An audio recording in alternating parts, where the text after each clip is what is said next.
Lucky Luke. I had a comment from Lucky Luke that I was going to talk about today. Let's do that right now. He's in the chat. I think that he's here because I told him I was going to talk about this question today that he had, or not really a question, but a comment. So let's check this out. This is from Lucky Luke. You got lucky today, Luke. You're getting your question featured here. All right. So this is the comment from Lucky Luke 1232. And he says, "You are what they refer to as the useful idiots. Cryptocurrency is the biggest psyop in human history. They knew that people would eventually fear inflation and abandon fiat money, so they created an alternative that would help absorb the capital flight but do nothing to harm the system. That something is crypto. Remember their motto: you'll own nothing and you will be happy. Every immaterial fiat dollar you exchange for immaterial crypto is wasted ammunition you could have used to fight the banking cartel.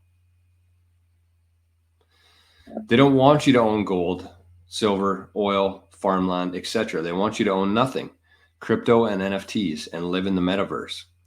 You are literally further engulfing yourself in the matrix."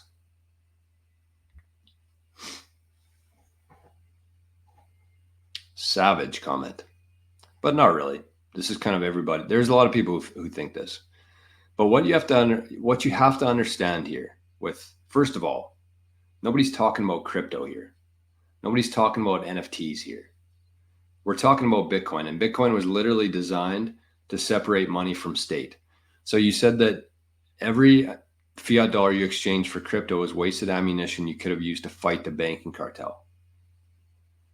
If you understand Bitcoin, forget crypto, forget NFTs, but if you understand Bitcoin, you realize that nobody has control of Bitcoin.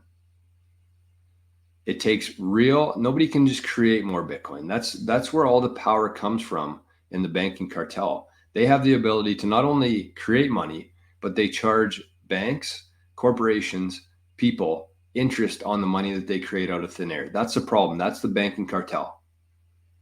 And if you understand that with Bitcoin, you have no ability to create new Bitcoin. There's a fixed capped supply, which is the code within Bitcoin, which is open source. Anybody can look at. Many people have looked at. And every 10 minutes, a new block is created using that algorithm, that code. And so if we wanted to change that, all the people running a node, this is why it's so important to run the node. Those are the votes in the network. It's not how much Bitcoin BlackRock has. It's not how much Bitcoin the government of China has or Putin has. It doesn't matter. It doesn't matter how many Bitcoin they have. It's all about the nodes. And that's who decides on where, if we follow this code or do we fork it and go somewhere else. So your argument, I mean, I understand the crypto aspect of this. Crypto is bullshit. NFTs are a complete scam. Will they have use later on? Yes, but they're not going to be like something that we trade and speculate on. They'll actually have use for going to a concert or getting access to a digital video, whatever it is. NFTs are useful, the actual technology itself, but not what people are using it for today.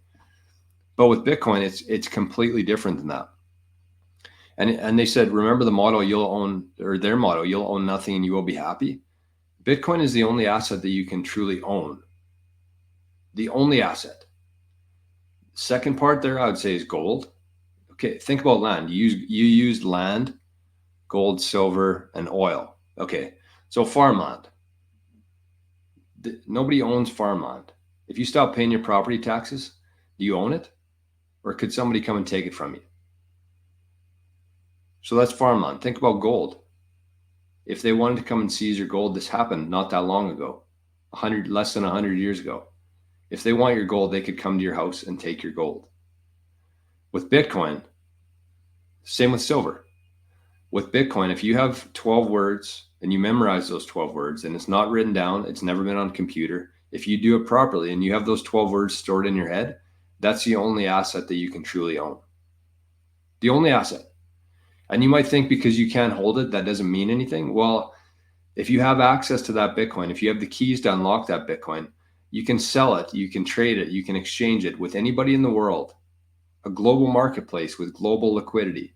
and you can exchange that for products and services. So even though you can't hold it, you can obtain things with it, which is what money is meant to be used for, right? So this whole thing is a complete, I don't know. I mean, I'm not going to shit on Lucky Luke here. There's a lot of people who think this, but they just haven't taken the time or the energy to truly understand Bitcoin and understand that there's no way that a bad actor would have created Bitcoin, because it does not benefit them at all. Bitcoin was designed, literally designed, to separate money from state. That's the whole goal here, is that no one is in control at the top. We have the say. The people running the nodes have the say in what code is used and what algorithm we use going forward.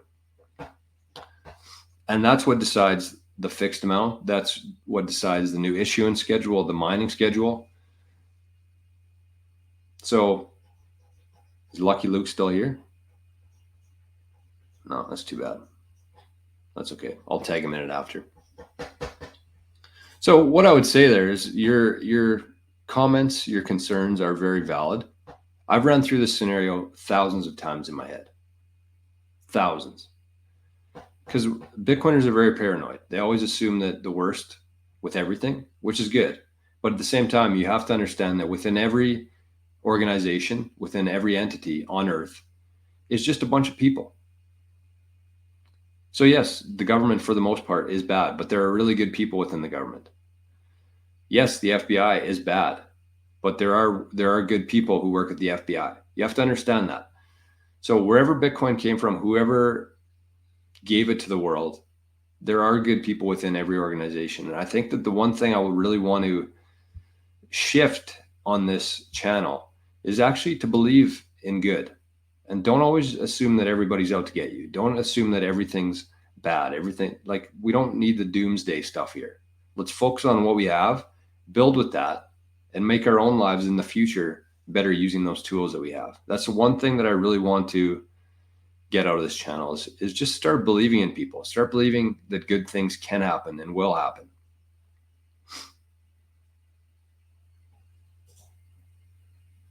Muslim Bitcoiner says, nobody here's got NFTs, and what the heck is a metaverse? Exactly. We're not talking about any of that shit.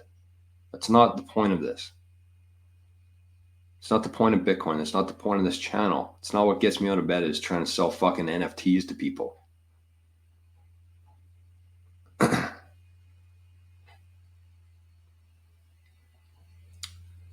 All right. Well, I'm sorry I can't get through all the questions today, but how can I do this? Because there are some good things in here, and I got a hair in my eye now. Why not? Why wouldn't we?